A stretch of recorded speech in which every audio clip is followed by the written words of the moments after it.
Okay, so can you guys hear me now? We had a little audio problem at the last video, the video that I'm going to delete, by the way. So if you're watching this and you're looking for the video that we screwed up on, I'm just going to delete it. Okay, so tell me if you guys can hear me this time, okay? I think I fixed the problem, but you guys have to tell me. Oh, good, you can hear me. Yes. Woo! Awesome, we got that fixed. Awesome. Okay, I'm deleting the last video.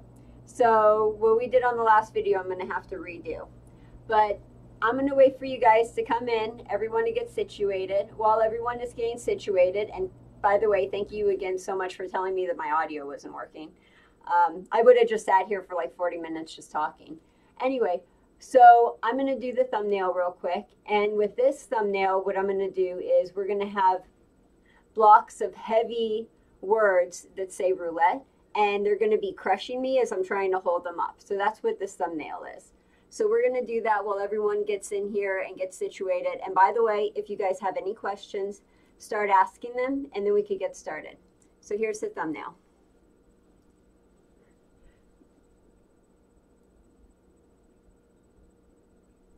Okay, that's probably going to look horrible, but I figure we'll do something different. Cool. Okay, so, hey, how you guys? I'm just going to say the normal stuff that I always say at the very beginning of the live stream. You guys are probably going to be sick of hearing me say this. So, Super Chat is now working. So if you guys want to use Super Chat and donate to Vegas Aces, highly appreciated. We have Patreon as well. Patreon's going on. Our goal for the month of May was 2 new Patreon members. So far, we haven't hit that mark. We haven't had any new Patreon members yet. So if you've been on the edge and you want to support Vegas Aces, then go ahead and head on over there. And even $1 is so appreciated. So thank you. And hopefully we'll win our goal, or we'll get to our goal at the end of May. And then make sure you hit that notification bell, so that way you're always notified of live streams and updates and new videos. And I totally butchered that, but that's basically the whole point of what I was trying to say. Okay, you guys, get in there, ask some questions, talk to me, let me know how you guys are doing. What's going on with your life, how you guys doing?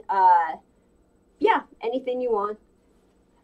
I got one question here that I'm going to start off with, and it's a question from Twitter. And Cellar Door on Twitter asked, can you explain and show the specifics of handling the chips in roulette? How do you use the left and right hand? What is the right way to pay the player? And how do you color up on big winnings? So that's a good one. So what we're going to do is we're going to practice that. Now, first of all, this layout is a little weird. So the layout is not, basically this would be the layout for a left-handed roulette wheel. So if we wanted a right one, it would be this way. So basically it just depends if it's left-handed roulette wheel or right-handed roulette wheel. This is a little weird, especially since you can't see the wheel or the chips. And that's what I'm going to talk a lot about.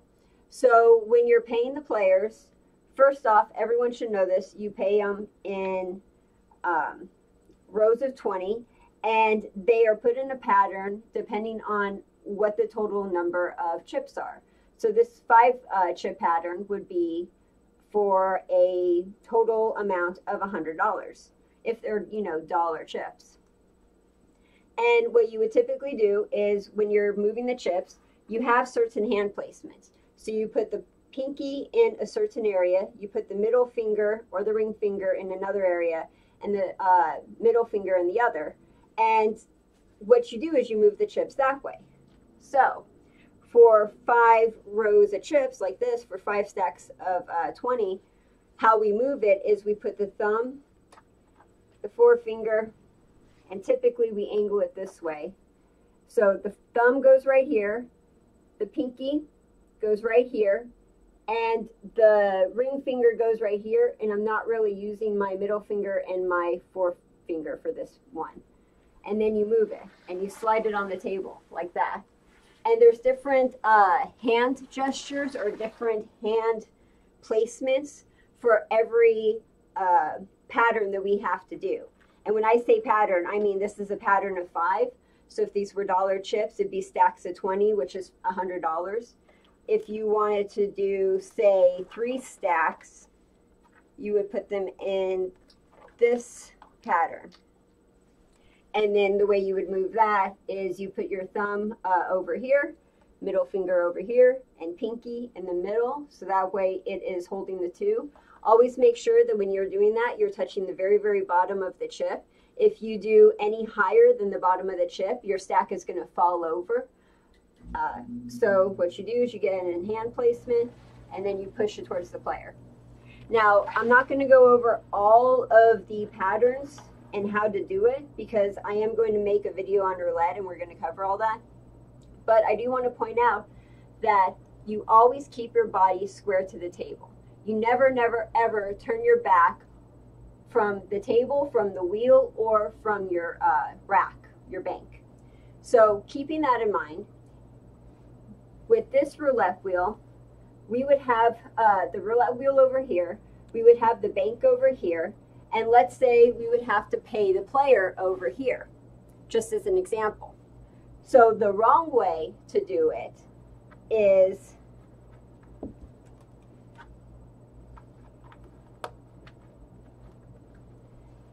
when you're paying them, let's see if I could do this. Nope, can't do it. I'm trying to do it the wrong way. It's really hard. Let's just pretend that I'm holding it the correct way. So what you would do, or not do, is push it this way. And you see, when I'm pushing it this way, oh, that's why. I just realized why it wasn't working for me. I rarely dealt the left-handed wheel, so I'm a little, what do you call it, rusty. So anyway, so when you're pushing it this way, and you're pushing it towards the player, you could see how the arm placement is making the dealer's body turn. And when they're turning, their back is to the wheel and to the bank, their money. And that is the wrong way of doing it. You're never supposed to turn your back on it. Instead, what you're supposed to do is you're always supposed to keep your body open and square, and always facing both the table and the bank and the wheel at the same time. So the right way of doing it would be to push it this way. So you see how this is different, where this time I'm keeping my body square to the game, and I'm not letting the roulette wheel or the money out of view. I always keep it in view while also keeping an eye on my table at the same time. So then when you're pushing the chips, you push it towards the player, but you're also still watching the table, and you're also still watching the wheel and your bank. Let me know if you guys got that. Let me know if you have any questions about that. I'm going to take a minute and I'm going to read the comments. Okay, sending you good vibes, Tom. All good vibes. Oh, by the way, let me know how this time works for you. I'm going to be switching up times every once in a while, and I want to know how it works for you. If you like this time slot better, if you like the 2 p.m. Las Vegas time slot better, let me know, and what you guys like the most and what is most convenient for you is what I'm going to try to aim for. But I can't do it without your help. You have to let me know if this is a good time slot, or if it's not, or if I should try something different.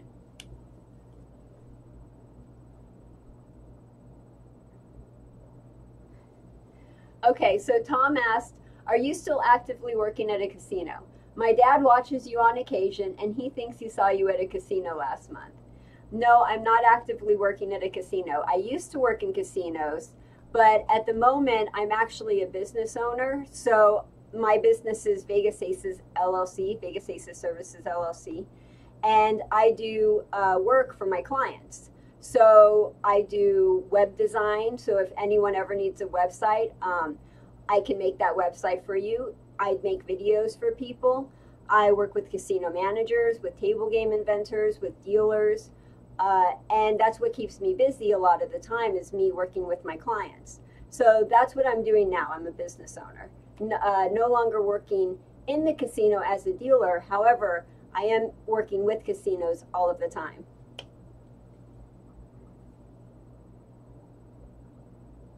I have had a couple people ask me that. So I'll have someone come into the town and they'll be like, hey, I want to visit you at your casino. Which casino are you working at? And it's like, yeah, I'm not working at a casino at the moment. I'm doing my business. And then they're all upset and I'm like, I'm sorry. But yeah, so that's basically what I'm doing. I'm just working on my business all the time.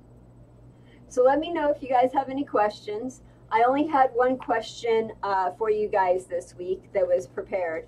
I can go over a few other things before we go, but if you have any questions, make sure you put it in there. Or if you want to talk with me about something, put it in there. Let's see. Okay, cool. So Tom prefers the 2 p.m. time slot. This 7 p.m. is very, oh, okay. I'll try to keep it short, Tom. We won't go too long today. And I'll know to do 2 p.m. Next time.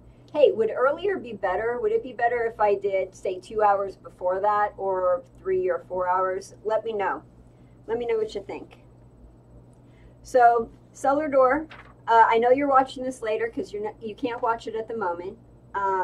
But let me know if I answer your question on Twitter. And if you have any other questions or if you want me to go over anything else, just let me know. And I will do that on my next live stream. So that takes care of that question. Now, what do I want to go over with you guys today? Let's see. Oh, one other thing. Okay, so going back to Cellar Door's question. When you're keeping your body square to the table and you're paying people and you're moving in a way that your body is open to the table and you can see it at all times, another thing that I forgot to mention that I want to remind you guys is to pay particular close attention to this area right here. This is the very end of the table. This is where the 3 columns are. It's where the third dozen is, 19 through 36, odd, and again, 27 through 34 as far as the numbers go. Always, always, always pay particular attention to this area. And the reason why is because if you do turn your back, or if you do anything that is counterproductive to game security, this would be the area that would be the most vulnerable, and that's why you have to watch this area the most. So always keep that in mind. Always make sure you're watching this area and that your body is open to it and that you can view this area at all times.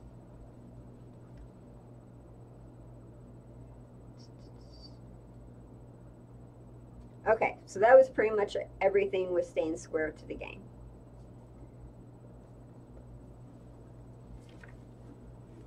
Now, going back to that point of making sure that this area is protected, we're going to expand on that a little bit. Every dealer should know casing the layout. Every dealer should be able, or not able, I'm sorry. Every dealer should case their layout before they begin any hand. And when I say casing the layout, what I'm talking about is you're looking at the player's bets, you're making sure that it's not under the table minimum or over the table maximum, you're making sure that the largest denomination is at the bottom and the smallest denomination is at the top. You're also making sure that there are no items on the table that shouldn't be on the table. If you can't drink it, smoke it, or bet with it, it shouldn't be on the table. This includes purses, it includes food, it includes pretty much anything that, basically, if it's alcohol, it's good. If you're smoking it, well, depending on the casino. I know some casinos are non-smoking, but in Las Vegas, that's good. And if it's money or if it's chips or anything like that, then that's good. Otherwise, it should not be on the table. Now, there are some casinos out there where they have this little hook that you could put on the table. It's a little metal hook. You might have seen it. You might not have known what to do with it. But what you do is you actually attach it to the edge of the table. So you attach that hook to the edge of the table. It hangs down. And now a woman could put her purse on there or her bag on there or whatever, and it's right next to her and it's more secure. When you're on the table and you're dealing, it's always good to be aware of your surroundings. A lot of times what happens is women, they take their purse and they put it behind them, between the chair and them. and then people will come up and snatch it and leave.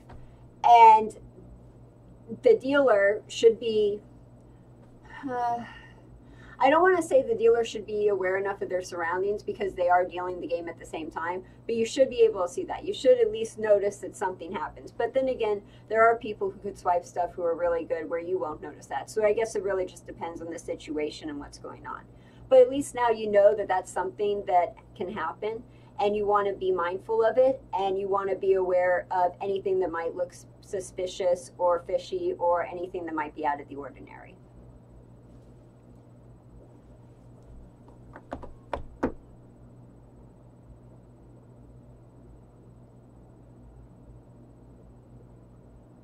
Okay, so Tom, you're talking about a handheld game, or are you talking about a shoe game? Let me know if you're talking about a handheld game or a shoe game, and I can go over that with you really quick.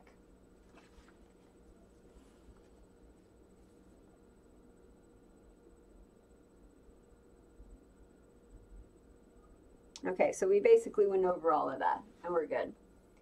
And I'm waiting. Oh, it's for a shoe game. Okay, cool. Okay, I will go over with that. I will go over with that with you. I swear I could talk. Here, this is what I need. I need some water.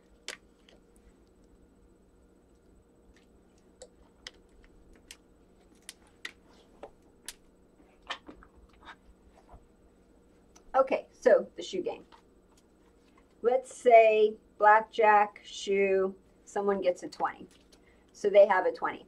If the player wants to stay on a 20, they wave their hands. So their bet is going to be right here, and they're going to wave their hand in this area right here. Here, let me move that down a little bit. So they get a 20. This is their bet, and they want to wave their hand behind their bet. And that's how you stay. If you want to hit, so let's say we have a 12, and you want to hit that, then what the player would do, I'm just going to move it over this way.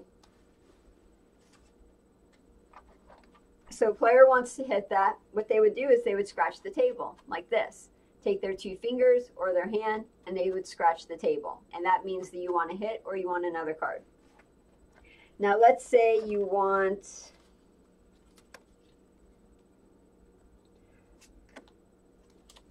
let's say you have an 11 and the dealer has a 6 card and you want to double down. Double down means that you're placing an equal amount of chips next to your original bet, and you're only going to get 1 card. The hand signal for that is putting your finger out after putting an equal bet out next to your original bet, and that means that you want to double down. So the dealer would give you 1 card face up, and that's all the cards you would get. You would get no more cards after that.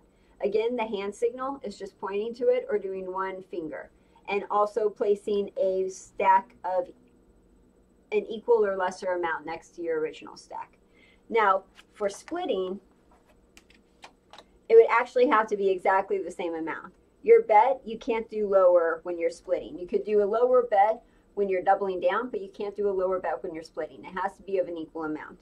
So you place an equal amount on there, and you have 2 8s, and what you do is you take your fingers, like in the shape of a V, and you do this hand movement, and that means that you're splitting.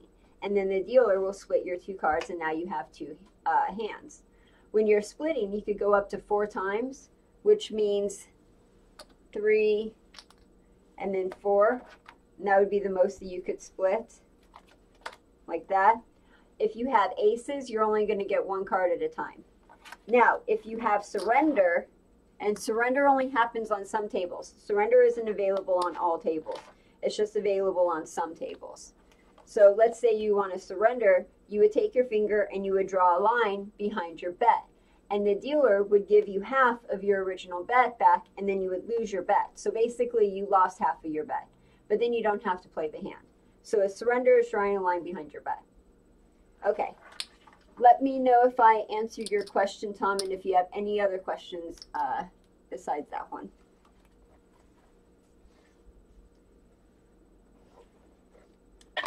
I have a good Wi-Fi. My Wi-Fi is good.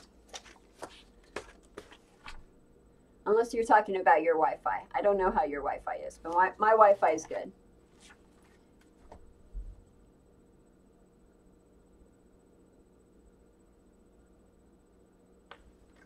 So Manuel asks, any hints to spinning the roulette ball to get more revolutions? I've been dealing for 6 months and the most revolutions I've gotten is 18. Just need to work on consistency and any help would be great. Now, before I get into that, I want to say, if you know the most number of rotations that you could spin a roulette ball, I want you to put it in the comments section and let's get a miniature contest going and see who has the most revolutions of the roulette ball as far as spinning on the wheel. And that'd be fun. That'd be really cool to see what everyone's numbers are on that. So what you do, and I don't know how you're spinning the roulette ball, but there are 2 ways to spin the roulette ball. The not recommended way to spin the roulette ball is if you take your 2 fingers and put, I wonder if I have a roulette ball. Oh, I have a roulette ball somewhere and I don't know where it is. Otherwise I would go grab it. You would put the roulette ball right here in between your 2 fingers and you would flip your wrist like that. And that spins the roulette ball. This is a really, really, really horrible way of spinning the roulette ball. It's very amateurish. Sorry if anyone does it, I apologize, but it sort of is. It's also really not good for your wrists. Doing it this way can cause either carpal tunnel, or if you flick it the wrong way, you could get a cyst in your wrist, and the cyst will grow, and it's this ball, and it's really painful, and it really sucks, and it makes it hard to deal roulette when you have a cyst and everything. You can't really do much of anything because it's painful and it's big. But you'll get a cyst from that. And that means that you're not doing it the right way. And I would highly recommend not doing that. What you want to do instead is you want to snap the ball. When you're spinning the roulette ball, you want to snap the ball. So you move your hand in a certain way. You get your fingers ready just as you would snap your fingers. That's how they would be. You snap them like that. You get the ball to be in this area right here between your thumb and your middle finger, and then you snap the ball. And you need to practice this. You need to get on a wheel that is dead, that doesn't have any customers, and you need to sit there and you need to practice snapping the ball. And it's going to take some practice. And if you don't get it right away, that's okay. It's not a big deal. It takes time to learn that. And you're going to be flipping that ball out of the wheel, and you're going to be hitting people, and you're going to have to go running after it and everything, but that's just part of the learning process. So you definitely want to snap the ball. Now, as far as the number of rotations, it just depends. Just like with everything, you gain muscle or muscle memory every time you do something. So the more that you are on the wheel, spinning the ball and practicing and snapping it and all of that, your fingers are going to get stronger, your muscles are going to get stronger, everything's going to get stronger, and you're going to be able to snap that ball into more revolutions because you're getting stronger. So it just takes time and practice, and basically like everything else in life, you just have to get in there and do it. Let's see. Okay, bye Tom. I hope you guys, hope you have a good night. Sleep well. Thanks for making it. Appreciate it. Let's see. Okay, Sean says, I have 2 dice games and 1 card game I've been working on. I really need some advice on how to get them into the casino marketplace. By the way, really enjoy your live streams and videos. Yay! Thank you. Awesome. Appreciate it. Okay, so the way that I would recommend, and I highly recommend this, is to go through the UNLV program. UNLV has a program where they actually walk you through the process of inventing a table game. And what's really amazing about UNLV is their legal department actually works on your case. So you get like free legal advice during this whole process, which is really good. They walk you through the patent process. They walk you through everything that you need to go through. They help you when approaching the gaming board and the gaming commissioner and everything. So I highly, highly, highly recommend going through that program because it makes it super easy. Otherwise, it would be very difficult. You're going to be spending a lot of time, a lot of money, and it's a hard process. However, even though I'm telling you that, I don't want to say, no, don't do it, because you should do it. You know, if you have an invention and you want to do something with it, you should do it. I'm not the one to tell you not to do it. I just want to prepare you for what's going to happen and what's down the road. It's not an easy road and you're going to have to work at it, but you can do it. And I highly recommend going through UNLV because it makes the process so much easier. Now, how do you get to that? So if you go on my Facebook, Twitter, or Google+, and I know nobody uses Google+, but I still post there, then what you could do is you see there is a post from, I think it was like a week ago, or maybe it was 2 weeks ago. I can't remember. You're going to look for a picture that has a queen, like it's a card. It looks like it's a queen on the card. It looks something like that. And that's going to send you to UNLV, and it's going to send you to the program that I'm talking about. So hopefully that will help you. And of course, if you have any questions, you can always ask me, and I'll help you that way. You can ask me on Facebook, you can ask me on Twitter, or you can email me, which is probably the best way to do it, at heather@vegas-aces.com. So let me know if I answered your questions, Sean. Good luck with your games. That sounds really, really awesome, and I hope I get to see it one day. And again, if you have any questions or if you need any help, let me know. When I was talking earlier about what I do in Vegas Aces Services LLC and my business and that type of a thing, we work with table game inventors, and we do a lot of work for them as far as building websites for them, making promotional videos for them, writing instruction manuals on how to play, such as the rack cards, or dealing instruction manuals, and then we do consulting with them too. So yeah, so let me know if you have any questions and I'll help you out with that.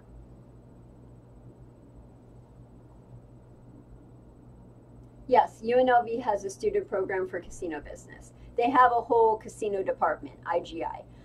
Go on the website, check it out. It's really, really interesting. And yeah.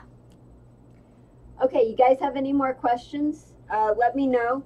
I think we might end it a little early today. So far we're at 30 minutes, so that's pretty good.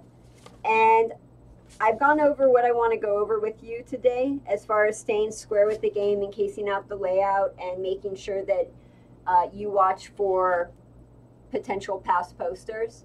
And then I will cover more material next time I do a live stream with Roulette. If you have any questions, I would get them in now. Otherwise, I'm going to be ending this live stream pretty soon. And I think I'm going to sit here and think for a second, see if I have anything else to tell you guys.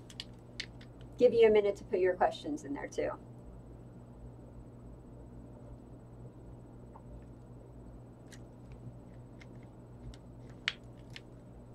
Oh, hey, how many of you guys are going to Zorkfest? Tell me in the comments. Let me know if you're going to Zorkfest. I want to know who I'm going to see there.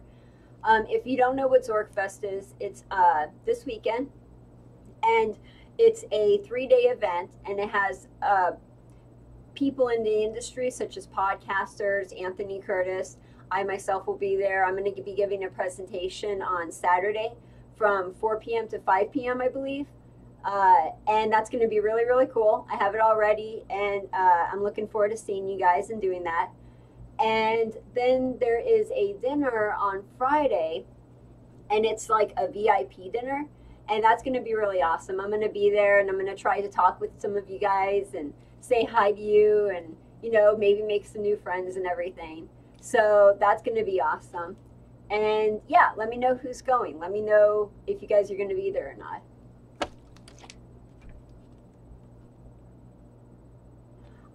Sean, I don't know if UNLV has that online. I'm not sure if it's something that you have to be here for or if it's online. I'd go to the website and check it out, and then you can always call UNLV and ask them directly. I'm not sure if they have it online or not.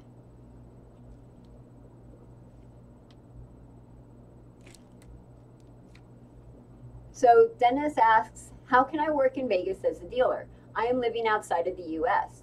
Now, I know there are some casinos where they'll help you get in, and they'll help teach you new games and anything they need you to know. And they will pay all of the, I think it's like they have to pay fees or something to get people who are outside of America in. It's like a work visa program, I believe. But what you're going to have to do to find that out is you're going to have to call the casino that you want to work at, and you have to ask them about that. Ask them for the details, ask them what they could do for you, and get more information on that. but I know that we had plenty of people in the casinos that I was working at come from outside of America. So I know that there is something going on, but I'm not sure exactly what all the details are. Let me know what happens, by the way. If you call and you figure it out and all that, I want you to come back here and let me know what happens, because I'm interested in knowing what's going on. So do you guys have any other questions? If not, I think I'm going to call it quits for the day.